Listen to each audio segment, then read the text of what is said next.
Hello my sales, कैसे हो आप लोग। आई होप सब बहुत ही मस्त होंगे, चुस्त और तंदुरुस्त भी होंगे। मैं हूं आपकी अपनी Khushboo ma'am, biology master teacher at Vedantu. तो भाई आज का जो हमारा सेशन है वो हमारे प्यारे से मेरे क्लास 9th ग्रेडर्स, मेरे प्यारे से सेल्स के लिए कॉम्पिटेंसी बेस्ड क्वेश्चंस होने वाले हैं, जिसमें आपको कैसे कैसे क्वेश्चंस आ सकते हैं आपके एग्जाम में वो मैं सब कुछ बताऊंगी। सब कुछ इंक्लूड कर दिया है, आपके प्रीवियस ईयर क्वेश्चंस भी इंक्लूड कर दिए हैं और हम देखेंगे आज के इस पूरे सेशन में कि कॉम्पिटेंसी बेस्ड क्वेश्चंस आपको किस तरीके से मिल सकते हैं आपके एग्जाम में और उनको सॉल्व कैसे करना होता है। तो जल्दी से रेडी हो जाओ अपने पेन और पेपर ले करके मेरे साथ ये सेशन को सॉल्व करने के लिए। और अब हम अपना सेशन शुरू करते हैं। चलो लेट्स बिगिन आवर सेशन। तो भाई सबसे पहले तो हमारा डोज ऑफ मोटिवेशन ही होता है। भाई मैम पढ़ाई कर रहे हैं, पढ़ाई करने में मैम मोटिवेशन बहुत ज़रूरी होता है, दिल से एक मोटिवेशन चाहिए होता है हमको। तो बस मैम आपके लिए एक मस्त सा मोटिवेशन लेके आई हैं। The bad news is the time flies, the good news is you are the pilot. इसका मतलब ये है कि जैसे ही आपके ग्रेडर्स खराब होते हैं थोड़े से भी, तब भी इतना परेशान होने की नीड नहीं होती है। थोड़ा सा और स्मार्ट वर्क करोगे तो ये ग्रेड्स और अच्छे हो जाएंगे। इसीलिए हार नहीं मानना है, डिटर्मिन्ड रहना है, कंसिस्टेंट रहना है and you gonna rock in your exams. चलो let's begin with our session.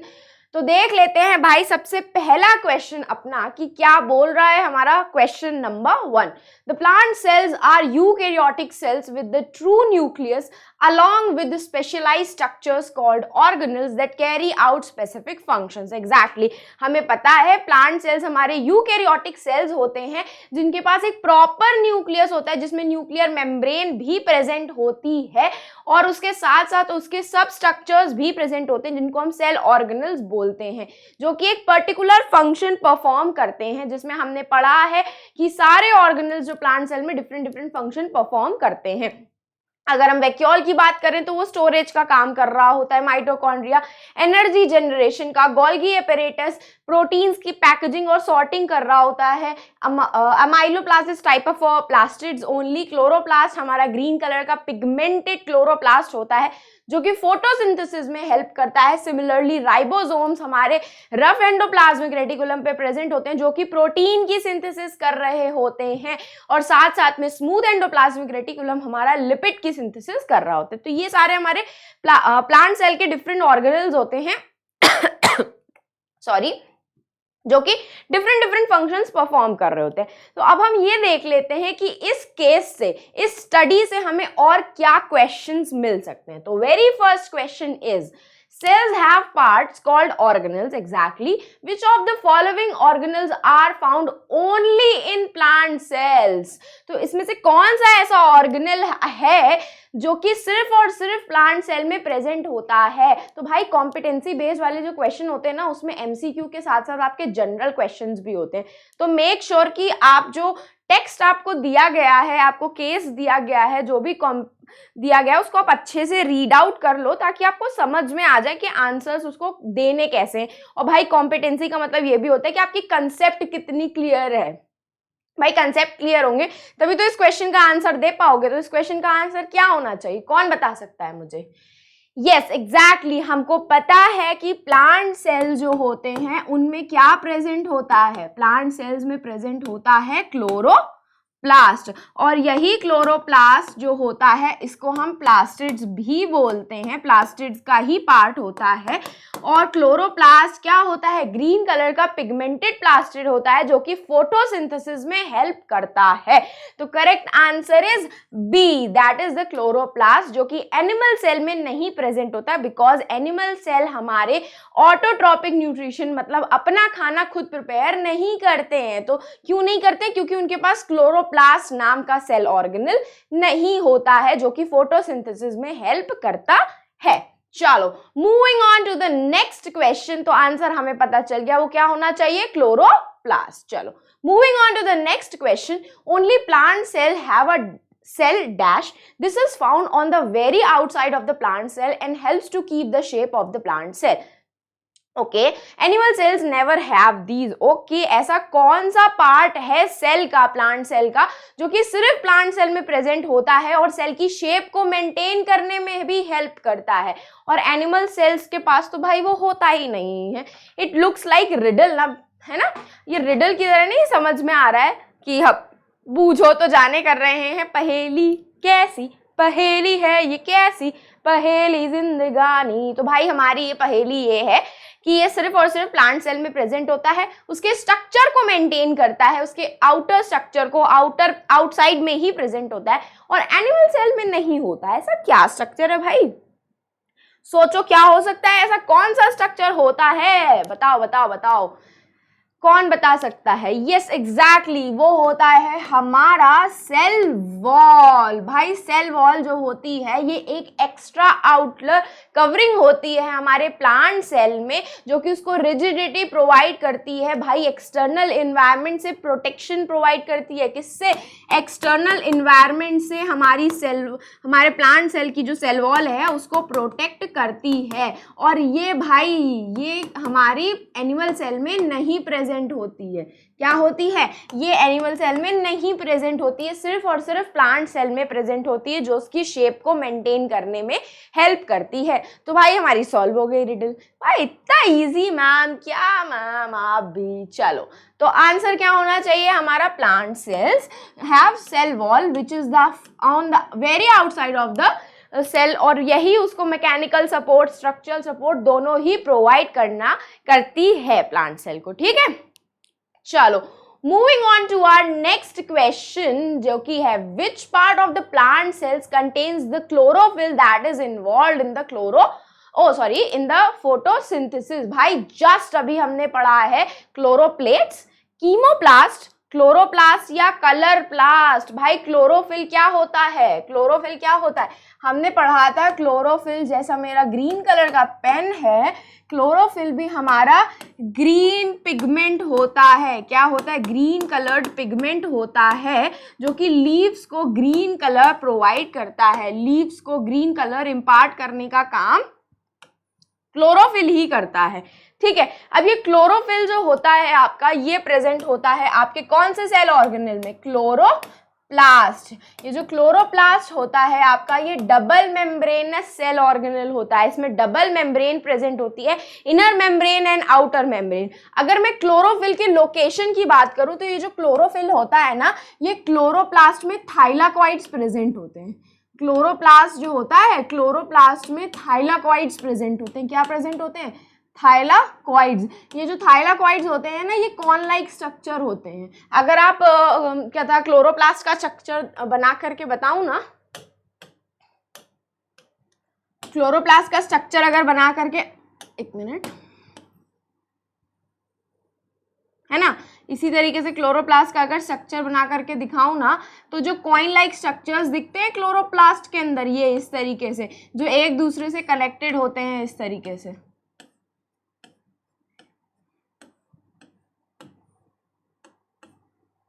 ये जो कॉइन लाइक स्ट्रक्चर दिख रहा है आपको, ये एक सिंगल एक कॉइन लाइक स्ट्रक्चर, इस कॉइन लाइक स्ट्रक्चर को हम थाइलाकॉइड बोलते हैं। और ये थाइलाकॉइड की मेम्ब्रेन के ऊपर, ये थाइलाकॉइड की मेम्ब्रेन के ऊपर ही, थाइलाकॉइड की मेम्ब्रेन के ऊपर ही आपका क्लोरोफिल का पिगमेंट प्रेजेंट होता है। ठीक है, क्लोरोफिल का पिगमेंट इसी थाइलाकॉइड मेम्ब्रेन के ऊपर प्रेजेंट होता है, जो कि साइट ऑफ फोटोसिंथेसिस होता है, क्योंकि क्लोरोफिल ही ऐसा है जो लाइट एनर्जी को केमिकल एनर्जी में कन्वर्ट करता है during the process of photosynthesis. तो हमारा करेक्ट आंसर क्या होना चाहिए भाई? क्लोरोप्लास्ट। तो chloroplast is the correct answer, which is the green colour pigment present in the chloroplast. Simple. आया समझ में कि नहीं आया? चलो आ गया, चमका होगा। तो अब आ जाते हैं हम अपने क्वेश्चन नंबर 2 के ऊपर कि भाई क्वेश्चन नंबर 2 इस क्या बोल रहा है हमको। An organelle is a structure within the cytoplasm of a eukaryotic cells, ठीक है, that is enclosed within a membrane and perform a specific job. एक ऑर्गेनेल क्या होता है? एक ऐसा स्ट्रक्चर होता है सब सेल्यूलर, जो यूकैरियोटिक सेल के अंदर प्रेजेंट होता है, मेम्ब्रेन से भी एनक्लोज होते हैं, और एक स्पेसिफिक जॉब भी परफॉर्म करता है, वो भी हमें पता है। Organelles are involved in many vital functions. Organelles in animal animal cells include the nucleus, mitochondria, endoplasmic reticulum, Golgi apparatus, vesicles and vacuoles.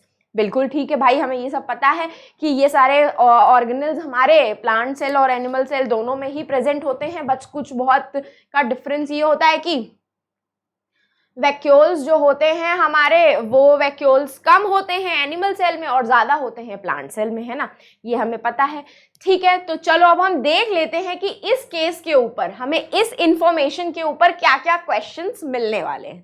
Ready हो जानने के लिए? चलो ठीक है, देख लेते हैं। वेरी फर्स्ट क्वेश्चन, तो ये किसका डायग्राम है मुझे जरा पहले ये बता सकते हो आप लोग? ये डायग्राम है हमारा माइटोकॉन्ड्रिया का। क्या है ये डायग्राम? हमने पढ़ा है माइटोकॉन्ड्रिया का, जो कि कैसा ऑर्गेनल होता है? डबल मेम्ब्रेनस ऑर्गेनल होता है। कैसा ऑर्गेनल होता है? डबल मेम्ब्रेनस ऑर्गेनल होता है हमारा। और क्या होता है? It's a site of cellular respiration. किसकी साइट होती है? सेल्यूलर रेस्पिरेशन की साइट होती है। तो अब आप देख रहे हो मेरा तरीका क्वेश्चन सॉल्व करने का।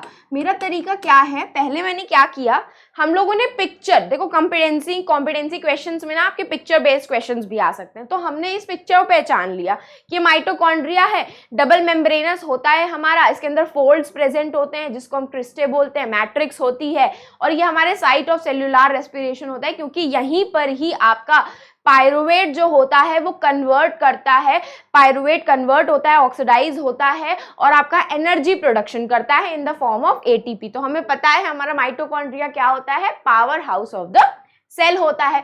तो अब हम ये देखेंगे, हमने अपनी सारी इंफॉर्मेशन अपने माइंड में गैदर अप कर ली कि हमने माइटोकॉन्ड्रिया के बारे में क्या पढ़ा था।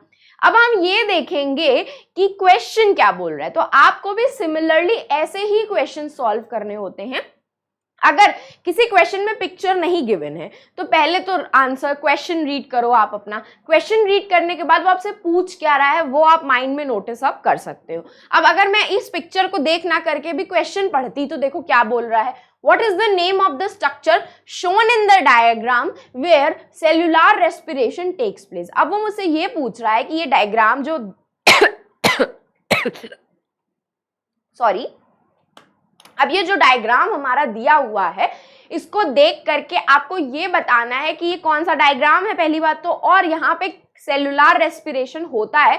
तो भाई अब हमें यही पहचानना है कि डायग्राम किसका है, जो कि हम ऑलरेडी पहचान चुके हैं। क्या होना चाहिए?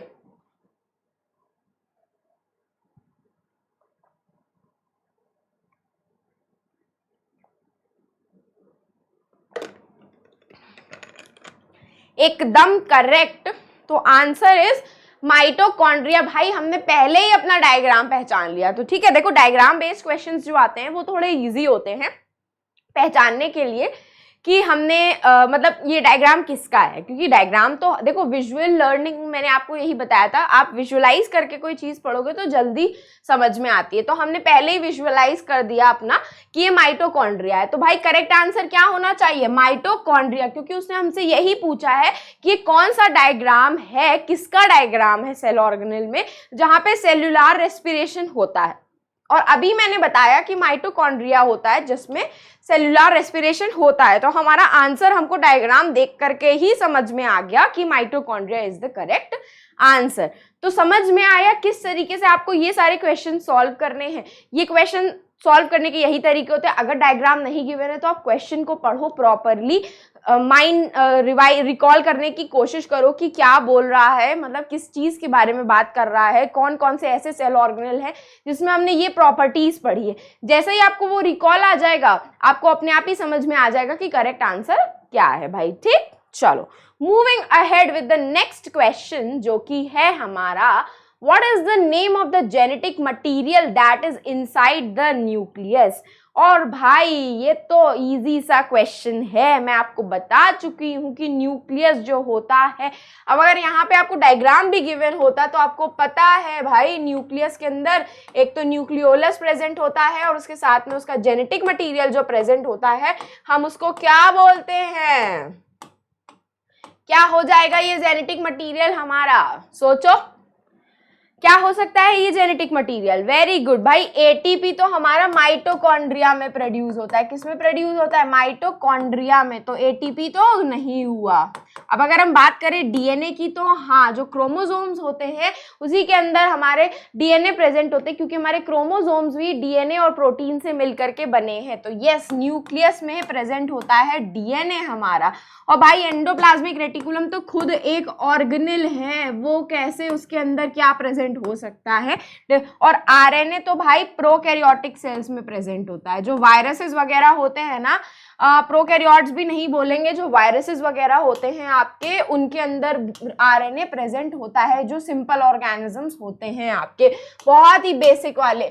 तो ठीक है, तो करेक्ट आंसर हमारा क्या हो गया? डीएनए, क्योंकि हमें पता है कि उसके अंदर क्रोमोसोम्स प्रेजेंट होते हैं, और हमने क्रोमोसोम्स पढ़े हैं कि वो डीएनए और प्रोटीन से मिलकर के बने हुए होते हैं। तो करेक्ट आंसर क्या हो गया हमारा? DNA. Very good, very good, very good. चलो, moving ahead with the next question, जो कि है हमारा the figure shows nutrition in amoeba. हमारा ये जो फिगर है वो हमें क्या दिखा रहा है? न्यूट्रिशन इन अमीबा शो कर रहा है। क्या शो कर रहा है? अमीबा के अंदर न्यूट्रिशन शो कर रहा है। हमें पता है अमीबा के अंदर न्यूट्रिशन का सबसे पहला स्टेप क्या होता है? इंजेशन।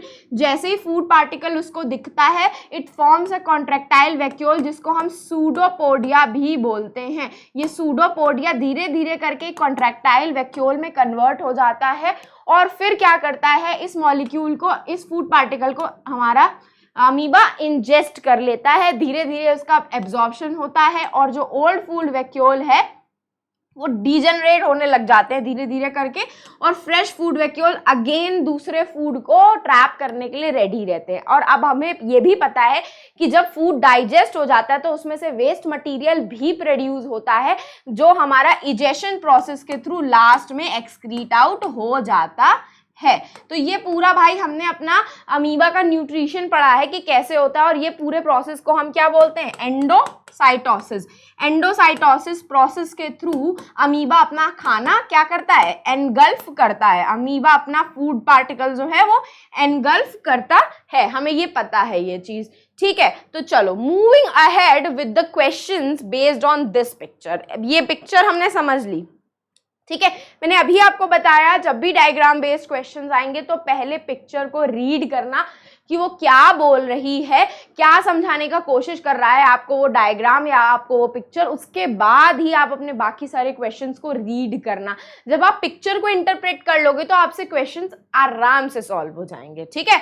चलो moving ahead with the question, the process of nutrition in amoeba. हाँ, तो भैया process of nutrition in amoeba हमने डिजाइन कर लिया। अमीबा क्या करता है? एंडोसाइटोसिस प्रोसेस के थ्रू अपना खाना इंजेस्ट अप करता है। तो कैसे करता है? जैसे he when it looks the, जैसे ही उसको पता चलता है उसके अराउंडिंग में फूड पार्टिकल है, it starts developing a pseudopodia. वो एक सूडोपोडिया बनाना स्टार्ट कर देता है, ठीक है। ये सूडोपोडिया क्या करता है? धीरे धीरे धीरे धीरे फूड पार्टिकल को अंदर लेने लग जाता है और एक कॉन्ट्रैक्टाइल वैक्यूल प्रोड्यूस कर लेता है। कॉन्ट्रैक्टाइल वैक्यूल के अंदर ये धीरे धीरे फूड पार्टिकल डाइजेस्ट होता है, फिर उसके बाद वहां से एब्जॉर्प्शन स्टार्ट होता है, एसिमिलेशन स्टार्ट होता है, जिसमें वो अपने पूरे डाइजेस्ट किए हुए, एब्जॉर्ब किए हुए खाने को यूटिलाइज करता है एनर्जी के लिए, और लास्ट में जाकर के जो भी वेस्ट मटीरियल होता है वो इजेशन के थ्रू एक्सक्रीट आउट हो जाता है। So this was all the process that takes place in the amoeba, और इस पूरे प्रोसेस को हम एंडोसाइटोसिस बोलते हैं।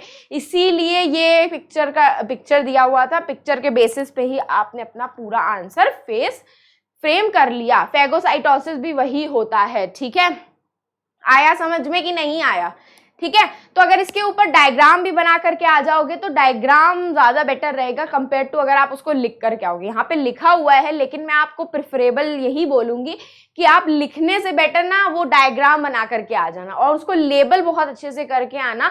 लेबलिंग के लिए आप राइट साइड का यूज कर सकते हो, एक साइड पे डायग्राम बनाना और लेबल आप अपने राइट साइड में कर लेना, अपने नोटबुक के राइट साइड में, ठीक है। तो इसी तरीके से आपको ये क्वेश्चन का आंसर देना है। चलो Moving ahead with the next question, in which of the following part the excretion of amoeba takes place? ओहो भाई, इनमें से कौन सा ऐसा पार्ट है? अब ये थोड़ा सा आपका न्यू वाला सा क्वेश्चन है कि हमारा जो अमीबा के अंदर एक्सक्रीशन होता है वो कहाँ पर होता है? कोई बता सकता है कि अमीबा के अंदर एक्सक्रीशन किस प्लेस पे होता है?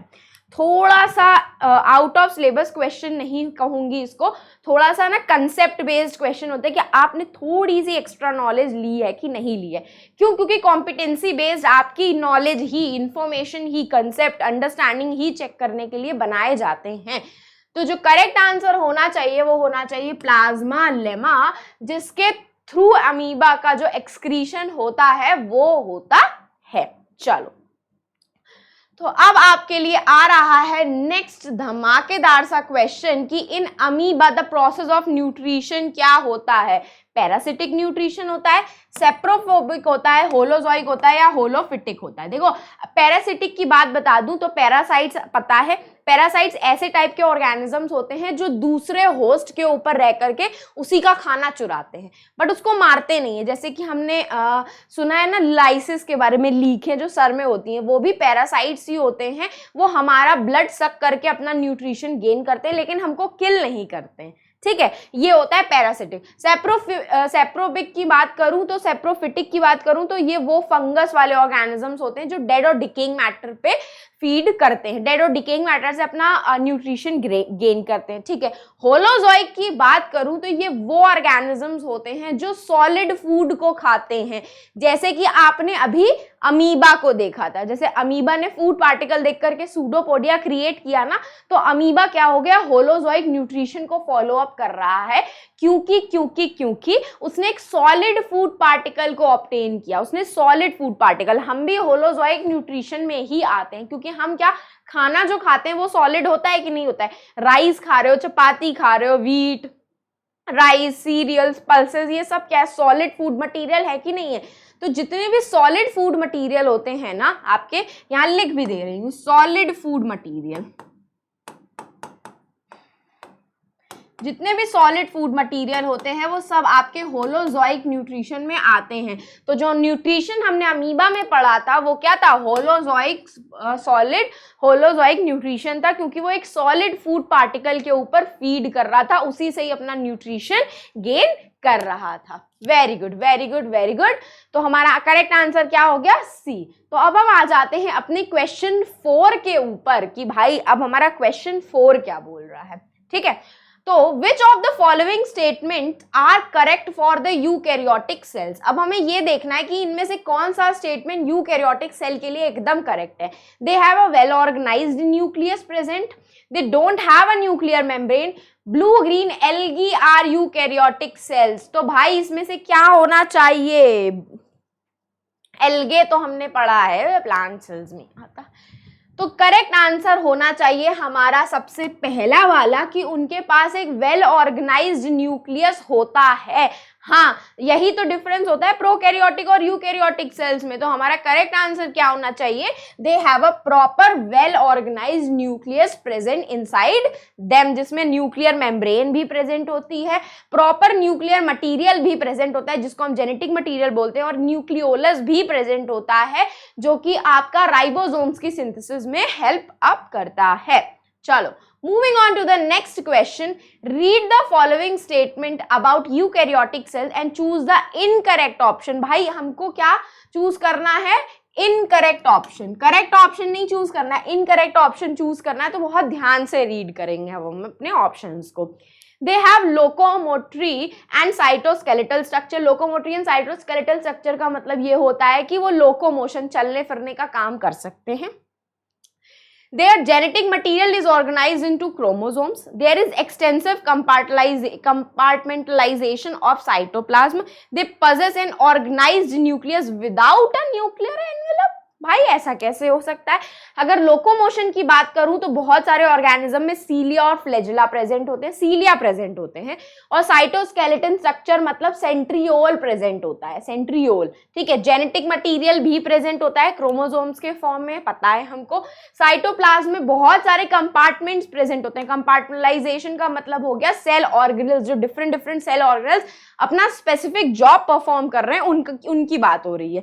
और जो लास्ट हमारा बोल रहा है कि उनके पास न्यूक्लियस तो होता है ऑर्गेनाइज, लेकिन उसकी न्यूक्लियर एनवेलप नहीं होती, जो कि बिल्कुल करेक्ट ऑप्शन है, क्योंकि हमें पता है यूकैरियोट्स के अंदर जो न्यूक्लियस प्रेजेंट होता है उसमें प्रॉपर न्यूक्लियर मेम्ब्रेन भी होती है। क्या होती है? प्रॉपर न्यूक्लियर मेम्ब्रेन भी होती है। तो करेक्ट आंसर इज डी वाला हमारा। Very good, very good, very good. चलो moving ahead with the next question कि structure of the cell membrane was studied in detail after the invention of. हमारा जो सेल मेम्ब्रेन का proper structure study किया गया था ना, इसमें से कौन सा ऐसा माइक्रोस्कोप डेवलप किया गया था, डिजाइन किया गया था, इन्वेंट किया गया था, जिसकी वजह से सेल मेम्ब्रेन का स्ट्रक्चर हमको प्रॉपरली विजिबल हुआ? कोई बता सकता है क्या होना चाहिए इसका answer? Electron microscope, light microscope, magnifying glass या कॉनफोकल माइक्रोस्कोप? तो अब मैं यहाँ पे आपको एक बात ये बता दूं कि सबसे अच्छा जो माइक्रोस्कोप होता है वो होता है इलेक्ट्रॉन माइक्रोस्कोप। तो इसमें करेक्ट आंसर हमारा इलेक्ट्रॉन माइक्रोस्कोप होना चाहिए। इसका रीजन ये है कि इलेक्ट्रॉन माइक्रोस्कोप, इलेक्ट्रॉन्स, आपने अपनी केमिस्ट्री में वो एटॉमिक स्ट्रक्चर पढ़ा है जिसमें इलेक्ट्रॉन्स जो होते हैं वही इलेक्ट्रॉन्स का यूज करके, उनकी बॉम्बार्डिंग करके, उनको स्पेसिमेन के ऊपर डाल करके, बॉम्बार्ड करके हम उस स्पेसिमेन को चेक करते हैं। तो सबसे अच्छा जो माइक्रोस्कोप होता है वो हमारा इलेक्ट्रॉन माइक्रोस्कोप होता है। सबसे एडवांस्ड माइक्रोस्कोप वही होता है, उससे हमें बहुत छोटे से छोटे स्ट्रक्चर भी दिख सकते हैं बहुत इजीली, जो हमको नेकेड आइज से विजिबल नहीं होंगे। तो इसका जो सबसे अच्छा इन्वेंशन था जिसकी वजह से हमने अपना सेल मेम्ब्रेन को स्टडी किया था वो है आंसर इसका electron microscope. Very good, very good, very good. चलो moving on to the question number 5 हमारा कि the diagram below shows the experimental setup of osmosis. भाई ऑस्मोसिस का शो अप कर रहा है taking place in 4 peeled half potatoes by placing them in water with different methods। हमारा एक में पानी है, एक में शुगर सोल्यूशन है, एक में सॉल्ट सोल्यूशन है, एक में बॉइल। देखो मैं तुम लोग को लिख करके बता देती हूँ। एक में ये शायद एम्प्टी है, एम्प्टी है या वाटर है, विजिबल नहीं है प्रॉपर। इसमें शुगर सोल्यूशन है हमारा, शुगर सोल्यूशन। ये इसमें सॉल्ट सोल्यूशन है, और इसमें हमारा बॉइल्ड पोटैटो है। बाकी सब में पील्ड पोटैटो है, लेकिन इसमें बॉइल्ड पोटैटो है। और क्या है? उसके अंदर शुगर सोल्यूशन डला हुआ है। क्या डला हुआ है? शुगर सोल्यूशन डला हुआ है। ठीक है, अब हमें इसी एक्सपेरिमेंटल के बेसिस पे अपने क्वेश्चंस के आंसर देने हैं। तो हमें पता है अगर एम्प्टी होगा तो उसमें कोई कुछ नहीं होगा। शुगर सोल्यूशन है तो हमारा ऑस्मोसिस के थ्रू पानी अंदर बाहर हो सकता है। सॉल्ट सोल्यूशन है और boiled potato. Explain where the water will gathered in the hollow portion of the potatoes. अब क्या किया ना, उन्होंने पोटैटो लिया और पोटैटो के बीच में से उसको हॉलो कर दिया, खाली कर दिया था, और उसको एक बीकर के अंदर रखा है जिसके अंदर एक में वाटर है, ठीक है, एक में आपका शुगर सोल्यूशन था, ठीक है, और ये पोटैटो आधा कटा हुआ रखा हुआ है इसमें, ठीक है, इस तरीके से। एक में आपका सॉल्ट सोल्यूशन है और आधा कटा हुआ पोटैटो रखा हुआ है हमारे पास, और एक में हमारा बॉइल्ड पोटैटो है, ठीक है, एक में हमारा बॉइल्ड पोटैटो है, ये बॉइल्ड पोटैटो है, और इसके अंदर भी आपका शुगर सोल्यूशन है, सॉरी शुगर सोल्यूशन है हमारा, ठीक है, क्या है? शुगर सोल्यूशन है। ये 4 बीकर्स रखे हुए थे। अब इन्हीं बीकर्स के बेसिस पे आपको बताना है कि हर एक हॉलो पोर्शन में क्या क्या हो जाएगा। भाई वाटर है तो वाटर बॉइल्ड पोटैटो के अंदर तो है नहीं, बाहर ज्यादा है, तो हाई कंसंट्रेशन से लो कंसंट्रेशन में वाटर मूव अप नहीं करने लगेगा, करने लगेगा कि नहीं करने लगेगा, है ना? तो water accumulates in the hollow portion of B and C as the difference in the water concentration is observed, thereby endoosmosis occurs as the cell membrane acts as a semi-permeable membrane. Exactly भाई, एक बात बताओ, जो ये B और सी वाला होगा ना, ये बी और सी वाला, देखो बॉइल्ड पोटैटो है ऑलरेडी, तो उसके अंदर ऑलरेडी पानी होगा ही होगा, सूख गया होगा सारा पानी, ठीक है, उसके अंदर कुछ नहीं होगा। लेकिन ये जो पोटैटो है ना, इसके अंदर कोई पानी आनी नहीं है ना, बाहर कंसंट्रेशन शुगर का ज्यादा है, अंदर कंसंट्रेशन शुगर का है नहीं, तो क्या हो जाएगा, एंडोऑस्मोसिस होगा। एंडोऑस्मोसिस मतलब बाहर से वाटर अंदर की तरफ शुगर सोल्यूशन मूव अप करने लगेगा, तो इसमें क्या है, शुगर सोल्यूशन फिलअप हो जाएगा। सिमिलरली इसमें भी, अब पोटैटो के अंदर सॉल्ट तो है नहीं भाई, बाहर सॉल्ट का कॉन्सेंट्रेशन ज्यादा है सॉल्ट सोल्यूशन का, तो पानी अंदर से बाहर जाने लगेगा। इसीलिए उसने बोला कि बी और सी वाले जो पोटैटोज होंगे, जो हॉलो थे, शुगर और सॉल्ट सोल्यूशन में रखे हुए थे, उसमें एंडोऑस्मोसिस होगा, पानी सोल्यूशन जो है वो बाहर से अंदर की तरफ मूव अप करने लगेगा, क्योंकि हमारा जो पोटैटो है वो एक सेमी परमिएबल मेम्ब्रेन की तरह एक्ट कर रहा था। समझे कि नहीं? वेरी गुड, समझ गए। चलो, moving ahead, explain why water does not gathered in the hollowed portion of A and D. अब मुझे ये बताओ कि hollowed portion A and D, देखो अब ए में कोई चेंज नहीं हुआ क्योंकि concentration higher than the other, ठीक है, पानी cup के अंदर, cup in A does not show any change in the water flow concentration for osmosis to occur, which requires concentration to be higher than the other. Cells in cup D are dead, thus there is no existence of semi-permeable membrane for water flow. Consequently, osmosis does not occur. अच्छा, अब इस picture में दिख नहीं रहा है proper, किधर गया भाई वो? इस पिक्चर के अंदर जितना पानी इधर था उतना ही पानी इधर भी है, उस पिक्चर के अंदर दिख नहीं रहा था। तो देखो मैं फिर से एक बार बता देती हूँ, ये जो ए वाला है, इस पोटैटो में यहाँ पे भी पानी है, यहाँ पे भी पानी है, ठीक है। इस बी वाले पोटैटो के अंदर कुछ नहीं है, जो हॉलो पोर्शन है, बाहर शुगर सोल्यूशन है। इस पोटैटो के अंदर जो सी वाला है, अंदर कुछ नहीं है, बाहर सॉल्ट सोल्यूशन है। और ये वाला बॉइल्ड पोटैटो है और बाहर आपका शुगर सोल्यूशन रखा हुआ है। भाई बी और सी में तो हमारा जो सोल्यूशन है वो हाई कंसंट्रेशन से लो कंसंट्रेशन मूव करने लग जाएगा, यहाँ पे भी हाई से लो मूव करने लग गया, तो यहाँ पे एंडोऑस्मोसिस हो गई। अब उसने ये बोला कि ए वाले पोटैटो में और डी वाले पोटैटो में क्यों डिफरेंस नहीं आया, ए वाले पोटैटो में और डी वाले पोटैटो में क्यों डिफरेंस नहीं आया। तो अगर हम ए वाले पोटैटो की बात करें तो भाई जितना पानी बाहर है उतना पानी अंदर भी है उसके, तो इसीलिए ही वो क्या होगा, आइसोटोनिक सोल्यूशन रहेगा, ना अंदर से पानी बाहर जा सकता है ना बाहर से पानी अंदर आ सकता है, क्योंकि आइसोटोनिक सोल्यूशन हो गया। अब अगर हम बात करें डी वाले कप की, तो डी वाला जो कप है हमारा, उसके अंदर जो सेल्स थे वो बॉईल करने की वजह से डेड हो गए, खराब हो गए। तो जब वो सेमी परमिएबल मेम्ब्रेन की तरह एक्ट ही नहीं कर रहे हैं, तो शुगर सोल्यूशन का बाहर से अंदर जाने का कोई रीजन ही नहीं बनेगा। तो इसीलिए डी वाले में कोई चेंजेस नहीं आए, और ए वाले में इसलिए चेंजेस नहीं आए क्योंकि जितना पानी बाहर था उतना ही पानी अंदर भी था, आइसोटोनिक सोल्यूशन था, तो उसमें कोई चेंजमेंट नहीं दिखा। ठीक है, समझ में आया क्या हुआ? तो moving on to the next question, why the potato A is necessary in the experiment. अब हमें ये बताना है कि पोटैटो जो ए था वो हमारा नेसेसरी क्यों था। Because total 4 potatoes were important to use to make the potato does not get wasted, to compare the different scenarios। भाई देखो, अगर हम एक ऐसा पोटैटो लेंगे जिसमें कोई मूवमेंट नहीं हो रहा होगा और एक ऐसा पोटैटो लेंगे जिसमें मूवमेंट हो रहा होगा, तो हमें कंपेयर करने में इजी रहेगा कि नहीं रहेगा? हाँ, इजी रहेगा। हम 2 नोटबुक्स ले रहे हैं, दोनों नोटबुक्स में अलग अलग लिखा हुआ है, तो हम उस दोनों नोटबुक्स का जो लिखा हुआ आंसर होगा उन दोनों को कंपेयर कर सकते हैं, कंट्रास्ट कर सकते हैं, है ना। लेकिन अगर एकदम सेम लिखा होगा तो हम उसको कंपेयर कैसे करेंगे? तो अगर हम एक पोटैटो डिफरेंट नहीं लेंगे तो हम अपने सारे पोटैटोज को कंपेयर किससे करेंगे? तो यही रीजन है कि हमने पोटैटो ए लिया था, ताकि हम डिफरेंट सिनेरियोज को क्या कर सके, कंपेयर कर सकें। क्या कर सकें? डिफरेंट सिनेरियोज को कंपेयर कर सकें। ठीक, समझे कि नहीं? Very good.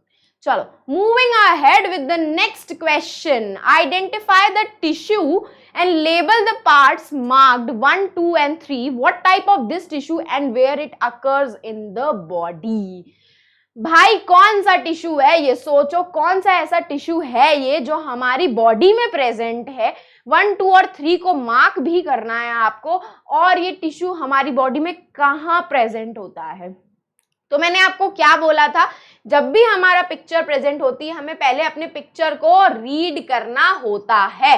तो भाई अगर मैं इस पिक्चर की बात करूं तो हमें क्या पता चल रहा है, देखो ब्रांच प्रेजेंट है, दिख रही है ब्रांचेस, ये देखो ब्रांचेस दिख रही है, कैसी है, ऐसा है, फिर एक और में से ऐसा ब्रांच आ रहा है, फिर उस ब्रांच में से एक और ऐसी टिश्यू आ रही है ना। और हमने पढ़ा है कि ब्रांचेस कौन से टिश्यू में प्रेजेंट होती है, मस्कुलर टिश्यूज में ब्रांचेस प्रेजेंट होती हैं। कौन से टिश्यू में, मस्कुलर टिश्यू में ब्रांचेस प्रेजेंट होती हैं। और कौन से मस्कुलर टिश्यू में प्रेजेंट होती है, कार्डियक मसल्स में। कौन सी मसल में, कार्डियक मसल्स में हमारा क्या प्रेजेंट होता है, ब्रांचेस प्रेजेंट होती हैं हमारी। तो ये क्या हो गया, कौन सी मस्कुलर टिश्यू हो गया, कार्डियक मस्कुलर टिश्यू हो गया। और कार्डियक मसल का टिश्यू हो गया ये, और ये कहाँ प्रेजेंट होता है, हमारे हार्ट में। It is situated in our heart. तो आंसर क्या हो गया, हमारा मस्कुलर टिश्यू हो गया। कौन सा मस्कुलर टिश्यू हो गया, कार्डियक मस्कुल का टिश्यू हो गया। अगर हम बात करें इनके पार्ट्स की, तो भाई ये होता है हमारा सार्कोप्लाज्मा। सार्कोप्लाज्मा मतलब हमारा मैट्रिक्स से रिलेटेड कुछ हो गया, 2 हमारा डिस्क हो गई, और ये हमारा न्यूक्लियस हो गया, ठीक है। Third one is the nucleus, second one is the intercalated disc, और उसके अंदर जो फ्लूइड फिल्ड होता है उसको हम सार्कोप्लाज्मा बोलते हैं। जैसे कि हमने साइटोप्लाज्म पढ़ा है, न्यूक्लियोप्लाज्म पढ़ा है, वैसे ही मस्कुलर टिश्यूज में सार्कोप्लाज्म होता है जो कि एक मैट्रिक्स की तरह काम करता है, और इनमें इंटरकैलेटेड डिस्क भी प्रेजेंट होते हैं। तो सेकेंड वाला हमारा इंटरकैलेटेड डिस्क हो गया, और थर्ड वाला तो भैया न्यूक्लियस ही दिख रहा है, तो न्यूक्लियस ही हो गया। And what type of this tissue, कौन से टाइप का टिश्यू है, मैंने अभी बताया कार्डियक मस्कुलर टिश्यू है ये, और कहां प्रेजेंट होता है, हमारे हार्ट में, जो कि रिदमिक कॉन्ट्रैक्शन एंड रिलैक्सेशन हमारे कार्डियक मसल्स का करवाता है। तो करेक्ट आंसर क्या हो गया, कार्डियक मसल्स हो गया। इनवॉलेंटरी होता है नेचर में, ऑब्वियस सी बात है, हम अपने हार्ट की बीटिंग को कंट्रोल नहीं कर सकते हैं, और ये रिदमिक कॉन्ट्रैक्शन एंड रिलैक्सेशन करवाता है हमारी हार्ट की कार्डियक मसल्स का। आया समझ में कि नहीं आया, आया, चलो वेरी गुड अगर आ गया तो। Now moving ahead with the next question, one of the following is not true about the cardiac muscles. अभी हमने पढ़ा कार्डियक मसल्स जो होती हैं वो ब्रांच्ड होती हैं, ठीक है, उसमें न्यूक्लियस प्रेजेंट होता है, उसमें इंटरकैलेटेड डिस्क भी प्रेजेंट होता है, ठीक है, ये भी पढ़ा हम लोगों ने, ठीक। तो अब हम उसी से रिलेटेड अपना एक्शंस भी हमने पढ़ा कि वो इनवॉलेंट्री होता है, हम उसके एक्शंस को कंट्रोल नहीं कर सकते हैं, हमारे हार्ट में प्रेजेंट होता है, क्योंकि कार्डियक मसल्स हमारे, कार्डियक के नाम से ही समझ में आ रहा है, हार्ट में प्रेजेंट होता है और रिदमिक कॉन्ट्रैक्शन एंड रिलैक्सेशन करवाता है। तो अब हम ये पढ़ लेते हैं कि ऑप्शंस हमारे क्या क्या बोल रहे हैं। फर्स्ट ऑप्शन है they can be controlled, they lack mitochondria, cells are binucleate, या all of the above. Cells binucleated होते हैं, 2 न्यूक्लियस प्रेजेंट होते हैं सेल्स में, हमें तो एक ही दिखा भाई सेल्स में न्यूक्लियस। लैक माइटोकॉन्ड्रिया, माइटोकॉन्ड्रिया नहीं होगा तो एनर्जी कहां से जनरेट होगी, वो इलेक्ट्रिकल इंपल्सेस कहां से जनरेट होंगी। दे कैन बी कंट्रोल, भैया दिल की धड़कने को हम कब से, आपने दिलवा को कब से कंट्रोल करने लगे। अब दिलवा हमसे पूछेगा कि तुम हमको कंट्रोल कर सकती हो, वाह बेटा सही है यार, तुम्हारे तो जलवे हैं भाई, हमें कंट्रोल कर सकती हो तुम। तो ये सारे के सारे, अब यहाँ पे ना आप सुरभि मैम ओपी लगा सकते हो, क्या लगा सकते हो, सुरभि मैम ओपी, क्योंकि यहाँ पे हमारा D option is the very correct answer. इनके अंदर माइटोकॉन्ड्रिया भी होता है, सेल्स बाइन्यूक्लिएट भी होते हैं, और इवन उनको हम कंट्रोल नहीं कर सकते। तो भाई कंट्रोल भी नहीं कर सकते क्योंकि अभी हमने पढ़ा कि वो क्या होते हैं, इनवॉलेंट्री होते हैं नेचर में, और इनवॉलेंट्री एक्शंस वही होते हैं जो हम control, not controlled by us, जो हम कंट्रोल नहीं कर सकते हैं, है ना, नहीं कंट्रोल कर सकते हैं हम उनको, ठीक है। तो भाई पहला वाला ऑप्शन भी गलत हो गया, माइटोकॉन्ड्रिया होता है, एनर्जी कहां से जनरेट होगी, बाय न्यूक्लिएट नहीं होते हैं, सिंगल ही न्यूक्लिएट होते हैं। तो इसका करेक्ट आंसर हो गया ऑल ऑफ द अबव, ठीक है, समझ में आया पक्का। चलो moving ahead with the next question की dash are cemented to one another forming an irregular layer. These form the outer protective layer of the skin in an animal body. ओहो, animal body में सबसे outer layer हमारी protective layer होती है, और हमने पढ़ा है क्या होता है भाई, यहाँ पे कंपाउंड एपिथेलियल सेल्स नहीं होने चाहिए, स्ट्रेटिफाइड होने चाहिए थे, कोई बात नहीं, बट ठीक है, आपको पता होना चाहिए। तो क्या होना चाहिए इसका आंसर भाई, कनेक्टिव टिश्यू स्किन में नहीं प्रेजेंट होते हैं, इनसाइड में प्रेजेंट होते हैं। मस्कुलर टिश्यू स्किन में नहीं प्रेजेंट होते, स्किन की बात हो रही है। नर्वस टिश्यू हमारे बॉडी में स्किन में नहीं प्रेजेंट होते हैं, ठीक है। Compound epithelial cells is the correct answer, जिसको हम स्ट्रेटिफाइड स्क्वैमस एपिथेलियल भी बोल सकते हैं, क्योंकि वही सेल्स जो होते हैं हमारे स्किन में प्रेजेंट होते हैं। प्रोटेक्टिव लेयर होती है जो वियर और टीयर में हेल्प करती है। हमारी स्किन भाई इधर उधर घिसती रहती है बेचारी, हमको इतना प्रोटेक्ट करती है, हम उसको लोशन लगा करके सजाते हैं, साफ सुथरा करते हैं अपने आप को। तो हमारा करेक्ट आंसर क्या होना चाहिए, स्ट्रेटिफाइड स्क्वैमस एपिथेलियम या फिर कंपाउंड एपिथेलियल सेल्स जो होते हैं वो हमारे एक दूसरे से सीमेंटेड होते हैं, इर्रेगुलर होते हैं, और वही outer layer of the skin animal body में बनाते हैं। आया कि नहीं आया, चलो आ गया, very good. Moving ahead with the next question, जो कि है हमारा क्वेश्चन नंबर 7th, कि in the following sketch of the stomatal apparatus parts 1, 2, 3 और 4 are labelled differently by 4 students. भाई 4 स्टूडेंट्स ने 1, 2, 3 और 4 को डिफरेंट लेबल किया है। तो अब आप करेक्ट आंसर बताइए कि क्या होना चाहिए, सोचो क्या होना चाहिए। तो सबसे पहले तो मुझे सोचो क्या होना चाहिए, फर्स्ट तो मुझे गार्ड सेल ही लग रहा है। नहीं, गार्ड सेल तो आई थिंक सो बीच वाला होता है। देखो ये तो न्यूक्लियस हो गया हमारा, है ना, ये हमारे वैक्यूल्स हो गए, ये इसका साइटोप्लाज्म हो गया, ये स्टोमा हो गया, जो ओपनिंग होती है आपकी, क्या होती है, ओपनिंग होती है। और ये पूरे को ही हम गार्ड सेल बोलते हैं। यहाँ पे गार्ड सेल्स ये पूरे प्रेजेंट होते हैं हमारे, ये दोनों, ये जो ये लाइनिंग दिख रही है आपको, ये होती है गार्ड सेल हमारी। ये हो गई गार्ड सेल भाई, इसके अंदर हमारा प्रेजेंट होगा साइटोप्लाज्म। तो इनसाइड के ऊपर टिक है तो फर्स्ट वाला साइटोप्लाज्म हो जाएगा। कौन सा हो गया, साइटोप्लाज्म हो गया। एक न्यूक्लियस प्रेजेंट होता है, ये न्यूक्लियस हो गया सेकंड वाला हमारा, ये क्या हो गया, न्यूक्लियस हो गया, ठीक है। थर्ड वाला ये है ओपनिंग हमारी, जिसको हम स्टोमा बोलते हैं। क्या बोलते हैं, स्टोमा बोलते हैं। फर्स्ट वाला साइटोप्लाज्म देखा था, सेकंड वाला न्यूक्लियस देखा था, थर्ड वाला स्टोमा देखा था। और हाँ, ये छोटे छोटे क्लोरोप्लास्ट प्रेजेंट होते हैं। तो करेक्ट आंसर इज सी वाला हमारा, कि हमारा मेंशनिंग हमारी करेक्ट हो गई है। अगर आपकी इसकी लाइनिंग के ऊपर, जैसे मैं गार्ड सेल बोल रही थी, अगर इसकी लाइनिंग के ऊपर आपसे क्वेश्चन पूछते, ये लाइनिंग के ऊपर, तब आप गार्ड सेल लिखते, लेकिन वो एरो जो है वो इनसाइड में प्रेजेंट है, मतलब सेल के अंदर जो लिक्विड मैट्रिक्स प्रेजेंट है उसके अंदर एरो पॉइंटेड है। तो फर्स्ट वाला साइटोप्लाज्म हो गया, एक न्यूक्लियस प्रेजेंट होता है स्टोमेटा में, तो सेकंड वाला न्यूक्लियस हो गया। थर्ड वाला हमारा ये ओपनिंग दिखा रहा है, जिसको हम स्टोमा बोलते हैं ओपनिंग को, तो या स्टोमेटल पोर भी बोलते हैं, स्टोमेटल पोर या स्टोमा दोनों ही बोलते हैं उसको। तो बीच वाला स्टोमा हो गया हमारा। और फोर्थ वाला हमारे भाई क्लोरोप्लास्ट भी तो प्रेजेंट होते हैं, जो कि क्या करते हैं, साइट ऑफ फोटोसिंथेसिस होते हैं। तो फोर्थ हमारा C answer is the correct answer. पहला वाला साइटोप्लाज्म है, दूसरा वाला न्यूक्लियस है, फिर स्टोमा है, फिर क्लोरोप्लास्ट है। आया समझ में, चलो वेरी गुड, आ गया। तो moving on to the next question, choose the correct statement with respect to the plant tissues. अब हमें करेक्ट स्टेटमेंट चूज करना है प्लांट टिश्यूज के रिस्पेक्ट में। क्लोरेन्काइमा is involved in photosynthesis, stomata regulates gaseous exchange, root hairs increase the surface area of absorption, sclerenchyma is hard, non-lignified and dead tissues. Choose the correct statement with respect to the plant tissues। भाई मुझे तो सारे ही correct लग रहे हैं। क्लोरेन्काइमा हमने पता है, क्लोरेन्काइमा के अंदर क्लोरोप्लास्ट प्रेजेंट होता है, तो इसमें कुछ एक गड़बड़ है, हमें इनकरेक्ट लिखना चाहिए था, क्योंकि ये सारे ही क्वेश्चन सही हैं। हमें भी ये भी पता है कि स्टोमेटा हमारा गैशियस एक्सचेंज को भी रेगुलेट आउट करता है, हाँ करता है।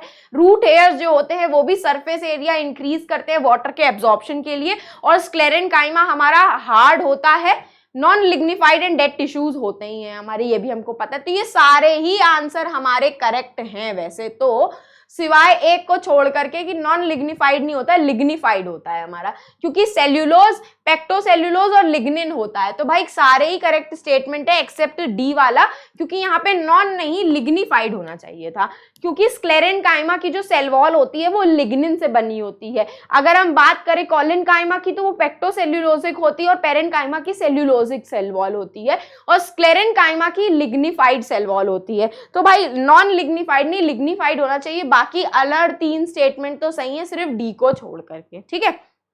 तो थोड़ा सा कंफ्यूजिंग था इसमें, ये था कि मतलब सारे करेक्ट स्टेटमेंट्स को चूज करने हैं, मल्टीपल सिलेक्टिव क्वेश्चंस की तरह था, ये एमएसक्यू की तरह था। एमएसक्यू का मतलब हो गया आपका मल्टीपल, ये थोड़ा सा आपके लिए नया था, मल्टीपल सिलेक्टिव क्वेश्चन। तो मुझे भी पहले लगा कि ये गलत है, लेकिन मल्टीपल सिलेक्टिव क्वेश्चंस की तरह था भाई, कॉम्पिटेंसी बेस्ड है तो कैसे भी क्वेश्चन आ सकते हैं आपके।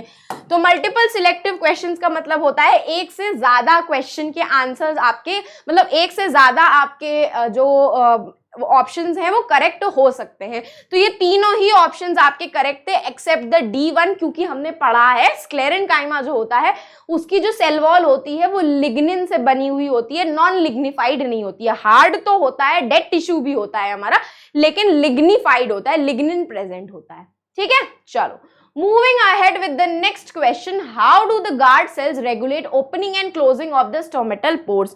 भाई ये आपके सिलेबस में नहीं है, लेकिन फिर भी मैं आपको एक बार बता देती हूँ। जो स्टोमेटल होता है ना, स्टोमेटल में जो ये जो गार्ड सेल्स प्रेजेंट होते हैं ये आपके सिलेबस में नहीं है, मे बी गलती से डल गया होगा। ये न्यूक्लियस है, क्लोरोप्लास्ट होते हैं, बड़ा सा वैक्यूल भी प्रेजेंट होता है, ये स्टोमेटल पोर हो जाता है। तो इसमें क्या होता है ना, ऑस्मोसिस का प्रोसेस परफॉर्म होता है। जब स्टोमेटल पोर को ओपन होना होता है, जब स्टोमेटल पोर को ओपन होना होता है तो जो H2O होता है इट स्टार्ट्स मूविंग इनसाइड, ये गार्ड सेल के अंदर मूव करने लग जाता है। यहाँ पे कंसंट्रेशन हाई रहता है, यहाँ पे कंसंट्रेशन लो हो रहा होता है, तो ऑस्मोसिस के थ्रू H2O बाहर से अंदर मूव करने लग जाता है और हमारा जो स्टोमेटा होता है वो बेचारा मोटा होकर के खुल जाता है, ओपन हो जाता है। उसका ये जो स्टोमेटल पोर है ये पानी भरने की वजह से, वाटर मूवमेंट की वजह से ये स्टोमेटल पोर ओपन हो जाता है। फिर जैसे ही ओपन होता है वही आपका फिर गैसियस एक्सचेंज करवाने लगता है। लेकिन जैसे ही गैसियस एक्सचेंज बहुत ज़्यादा हो जाता है, ट्रांसपिरेशन बहुत ज़्यादा हो जाता है, अब उतना ट्रांसपिरेशन नहीं करवाना है क्योंकि वाटर लॉस ज़्यादा हो रहा होता है, तो अब क्या होता है ना, अब इसका जस्ट अपोजिट होने लग जाता है। अब क्या होता है ना, जो गार्ड सेल्स होते हैं वो श्रिंक हो जाते हैं। ये देखो है, सूख गया बेचारा, क्योंकि अब H2O जो है वो अंदर हाई था और बाहर लो था, तो वो अंदर से बाहर मूवमेंट करने लग जाता है और हमारा मोटा सा जो स्टोमेटल पोर ओपन हो गया था वो बेचारा श्रिंक होकर के, सिकुड़ करके बंद हो जाता है। ये तब होता है जब वाटर लॉस ज्यादा हो रहा होता है। भाई वाटर लॉस ज्यादा होने लगेगा, मूवमेंट वाटर का बाहर जाने लगेगा, तो धीरे धीरे करके जो स्टोमेटल पोर होते हैं वो श्रिंक अप हो जाते हैं और धीरे धीरे करके बंद हो जाते हैं। और जैसे ही आप उसको पानी, वाटर लॉस ज्यादा होने लग जाता है, वाटर लॉस स्टार्ट होने लग जाता है, तो मूवमेंट जो होता है H2O का वो बाहर से अंदर होने लगता है और स्टोमेटल पोर ओपन हो जाता है। तो movement of H2 actually controls the opening and closing of the stomatal pore। तो ये आपके पोर्शन में वैसे नहीं है, लेकिन फिर भी मैंने आपको बता दिया क्योंकि कॉम्पिटेंसी बेस्ड क्वेश्चन में कुछ भी आ सकता है। तो वही लिखा हुआ है, opening and closing of stomatal pore is regulated by the guard cells by increasing and decreasing the amount of water in them. Guard cells में वाटर का अमाउंट इंक्रीज और डिक्रीज करने की वजह से ही स्टोमेटल पोर ओपन और close होता है। जब वाटर का कंसंट्रेशन गार्ड सेल के अंदर ज्यादा हो जाता है तो वो खुल जाता है, ओपन अप हो जाता है, और जैसे ही उन गार्ड सेल्स के अंदर वाटर का अमाउंट डिक्रीज हो जाता है वैसे ही गार्ड सेल्स क्लोज हो जाते हैं। ठीक है, तो जब मोटे हो जाते हैं तो टर्जिड हो जाते हैं, जब क्लोज हो जाते हैं तो फ्लैसिड हो जाते हैं, पिचक जाते हैं। तो यही रिजल्ट करता है opening and closing of stomata हमारा। चलो moving ahead with the question number 8 हमारा, compare the statements A and B, और फिर उसके बाद हमको ये क्वेश्चन का आंसर देना है। चलो, तो sclerenchyma cells do not have plasmodesmata. Cell walls of some permanent tissues are heavily lignified. तो कौन सा स्टेटमेंट हमारा करेक्ट होना चाहिए और कौन सा स्टेटमेंट गलत होना चाहिए? अब ये देखो भाई, ये देखो, सोचो क्या हो सकता है। देखो प्लाज्मोडेस्मेटा आपके उसमें मतलब नहीं है, बट 2 मिनट में पानी पी लूं उसके बाद आपको बताती हूँ। कि प्लाज्मोडेस्माटा होता क्या है, तब तक आप लोग इस क्वेश्चन का आंसर सोचो कि क्या हो सकता है।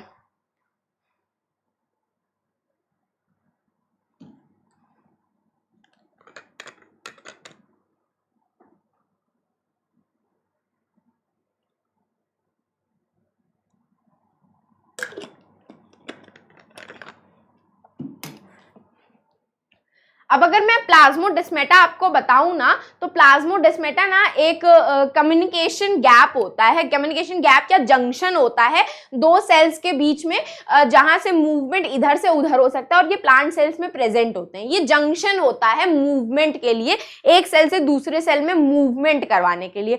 तो हाँ, पहला स्टेटमेंट करेक्ट होता है कि स्क्लेरेनकाइमा सेल्स भाई डेड सेल्स हैं, उनको जंक्शन की क्या नीड पड़ेगी, उनको मूवमेंट की क्या नीड पड़ेगी, तो उनमें प्लाज्मोडेस्माटा नहीं प्रेजेंट होता है। अब अगर हम बात करें cell walls of some permanent tissues are heavily lignified, तो ये भी होता है।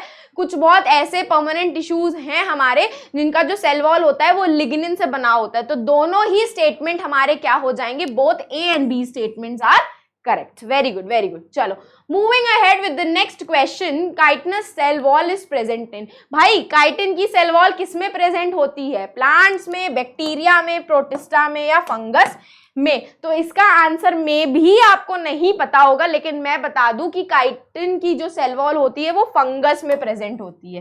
फंगस की जो सेल वॉल होती है वो काइटिन से बनी होती है, और ये बहुत डिफरेंट सा फीचर है फंगस का, जिसको प्रोटेक्शन भी प्रोवाइड करता है। तो ये मे भी आपको नहीं पता होगी, लेकिन मैंने आपको बता दी क्योंकि कॉम्पिटेंसी बेस्ड क्वेश्चन है तो कुछ भी आपसे पूछा जा सकता है। चलो moving ahead with the next question कि bacteria can be divided into classes, namely gram positive bacteria and gram negative bacteria based on their cell wall.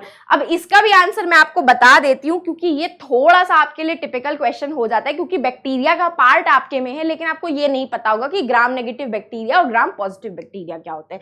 Gram negative bacteria simple सा आपको एक आंसर बताऊंगी, वो पर्पल कलर से colour हो जाते हैं। ठीक है, डिफरेंस मैं बता दे रही हूँ, बहुत सिंपल सा है।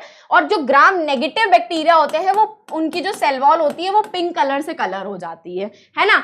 तो ये दोनों के कलर डिफरेंस के बेसिस पे ही हम बैक्टीरिया का पता लगा सकते हैं कि वो ग्राम पॉजिटिव है कि ग्राम नेगेटिव है। ग्राम स्टेनिंग नाम की एक स्टेनिंग आती है, जैसे आपने सैफ्रिनिन स्टेन पढ़ा है अपने एक्सपेरिमेंट्स में, वैसे ग्राम स्टेनिंग नाम की एक स्टेनिंग होती है जिससे हम बैक्टीरिया को स्टेन करते हैं, कलर करते हैं, ताकि हम उसको माइक्रोस्कोप में इजीली चेक कर सकें। तो अगर वो पर्पल कलर की दिख रही होगी तो ग्राम पॉजिटिव बैक्टीरिया होती है, और अगर वो पिंक कलर की बैक्टीरिया दिखती है तो वो ग्राम नेगेटिव बैक्टीरिया होती है। तो हाँ, हमारी ये स्टेटमेंट बिल्कुल ट्रू है कि हम उनकी जो बैक्टीरिया है उसको हम उनके सेल वॉल के कलर के बेसिस पे डिफरेंशिएट कर सकते हैं। ठीक है, तो इसमें आपको ट्रू और फॉल्स बताना था तो आप ट्रू बता सकते हो, जिसका रीजन मैंने आपको बता दिया। इतना पढ़ने की नीड नहीं है, आपको अभी समझ में नहीं आएगा। चलो moving on to the question number 9 की diagram alongside represent a layer of epidermal cells showing a fully grown root hair. Study the diagram and answer the following questions. Name the labels and the root hairs is in the turgid state. Name and explain the process that causes this state. अब भाई वो turgid state में है, मतलब उसमें water का movement हो रहा होगा। क्या हो रहा है? टर्जिड रूट हेयर्स का मतलब क्या होता है, उसमें वाटर का एब्जॉर्प्शन हो रहा होता है ऑस्मोसिस के प्रोसेस के थ्रू। तो भाई कंसंट्रेशन ऑफ वाटर जो था सराउंडिंग में ज्यादा था और रूट के अंदर कम था, तो मूवमेंट कहां से हुआ हमें पता होता है, ऑस्मोसिस में मूवमेंट हाई कंसंट्रेशन से लो कंसंट्रेशन में होता है। तो भाई रूट हेयर्स जो हैं उनके आउटसाइड में पानी ज्यादा है और इनसाइड में पानी कम है, तो वाटर का मूवमेंट क्या हो जाएगा, फ्रॉम आउटसाइड टू इनसाइड, मतलब इनसाइड द रूट हेयर पानी मूव करने लगेगा, जिसकी वजह से हमारा जो रूट हेयर होता है वो टर्जिड हो जाता है, स्टिफ हो जाता है, इस तरीके से हो जाता है। तो उसने वही बोला आपका कि आपका जो रूट हेयर हो गया वो टर्जिड हो गया। अब भाई इसमें लेबलिंग मेंशन नहीं है, इतनी अच्छे से मेंशन नहीं है, दिख नहीं रहा है प्रॉपर। तो अगर मैं बाहर वाले आउटर की बात करूंगी तो ये सेल वॉल होती है हमारी, अंदर वाला जो लेयर आपको दिख रहा है वो सेल मेम्ब्रेन हो गई आपकी। ठीक है। और जो अंदर का बीच का स्ट्रक्चर जो इसमें प्रेजेंट होता है वो आपका साइटोप्लाज्म बनाता है, और जो ये आपको ब्लैक ब्लैक से दिख रहे हैं ये न्यूक्लियस है हमारे, ठीक है। तो पहला बाहर वाली लेयर सेल वॉल हो गई, अंदर वाली लेयर सेल मेम्ब्रेन हो गई, मैट्रिक्स जो हो जाएगा वो साइटोप्लाज्म हो जाएगा, और जो छोटे छोटे पार्ट्स दिख रहे हैं आपको ये इस तरीके से, उसको हम न्यूक्लियस बोलते हैं। तो ये पूरा हमारा डायग्राम की लेबलिंग हो जाती है। चलो moving ahead with the next question की mention one distinct differences between parts labelled A and B. भाई तो हमने लेबल क्या किया था ए और बी को, ए हमारा सेल वॉल था, है ना, ए हमारा सेल वॉल था, और बी हमारा क्या था, बी हमारा सेल मेम्ब्रेन था। तो ये सेल मेम्ब्रेन और सेल वॉल तो हमारा प्लांट सेल्स में ही प्रेजेंट होते हैं। सेल वॉल हमें पता है वो सबसे आउटर कवरिंग होती है, सेल्यूलोज से बनी हुई होती है, और प्लांट को सपोर्ट प्रोवाइड करती है, प्रोटेक्शन प्रोवाइड करती है। जबकि जो सेल मेम्ब्रेन होती है वो उसका स्ट्रक्चर बनाती है, सेमी परमिएबल होती है, अलाउ नहीं करती है सब सब्सटेंसेस को अपने थ्रू आसपास मतलब जाने से। तो सेल वॉल और सेल मेम्ब्रेन का डिफरेंस ये होता है कि सेल वॉल जो होती है वो फ्रीली परमिएबल होती है। फ्रीली परमिएबल का मतलब वो किसी भी सब्सटेंस को अपने थ्रू जाने दे सकती है, लेकिन जो सेल मेम्ब्रेन होती है वो कुछ बहुत सब्सटेंसेस को ही अपने अंदर आने देती है और कुछ बहुत सब्सटेंसेस को ही बाहर जाने देती है। तो हमारी सेल मेम्ब्रेन्स जो होती है वो सेमी परमिएबल होती है, जबकि जो सेल वॉल होती है हमारी वो फ्रीली परमिएबल होती है। क्या होती है, फ्रीली परमिएबल होती है, ठीक है। चलो moving ahead with the next question जो कि है the root hairs are situated for absorbing water from the soil because. तो भाई रूट हेयर्स हमारे वाटर एब्जॉर्ब करने के लिए ही होते हैं। क्यों होते हैं, क्योंकि उनके पास लार्ज सरफेस एरिया होता है, सेमी परमिएबल मेम्ब्रेन होती है, they contain a solution of higher concentration than the surrounding water, all of the above। तो भाई लार्ज सरफेस एरिया भी होता है, सेमी परमिएबल मेम्ब्रेन भी होती है, और सॉल्यूशन जो है वो हाई कंसंट्रेशन से लो कंसंट्रेशन में भी मूव कर सकते हैं। तो इसका आंसर जो होना चाहिए वो डी होना चाहिए, all of the above. Now moving ahead with the question 10 जो आपका लास्ट क्वेश्चन है कि in the following diagram transportation tissues of plant has been shown। Exactly, phloem और जाइलम एंड फ्लोएम हमको दो ट्रांसपोर्टेशन के टिश्यूज दिख रहे हैं जिनको हम परमानेंट टिश्यूज या कंडक्टिंग टिश्यूज भी बोलते हैं। तो अब इसके बेसिस पे आप आंसर बताओ, tell what xylem is consisted of. हमें जाइलम में कितने कंपोनेंट्स होते हैं, 4 components, tracheids, vessels, xylem parenchyma and xylem fibres. तो tracheids, vessels, xylem fibres and xylem parenchyma. तो करेक्ट आंसर इज हमारा सी वाला। Very good, very good. चलो moving ahead with the next question, development of wood parenchyma develops from. कौन से आपके ये उसमें नहीं है तो ये आप छोड़ दो, आप इसका आंसर, हाँ। And here is the last question. और अगर आपको सेशन पसंद आया हो तो लाइक कर देना, चैनल को सब्सक्राइब कर देना, और इससे रिलेटेड आपको जो भी नोट्स चाहिए वो टेलीग्राम चैनल पे आपको अवेलेबल हो जाएंगे, जिसका लिंक भी आपके डिस्क्रिप्शन बॉक्स में अवेलेबल है। तो फटाफट से उसको ज्वाइन कर लो ताकि मेरे से रिलेटेड कोई भी अपडेट्स आपसे मिस ना हो, और मेक श्योर चैनल को सब्सक्राइब जरूर कर लेना ऐसे ही अमेजिंग कंटेंट्स के लिए, और लाइक करना तो बिल्कुल भी मत भूलना। तो अब हम फिर मिलेंगे चलते चलते अपने नेक्स्ट सेशन में। Bye bye, take care.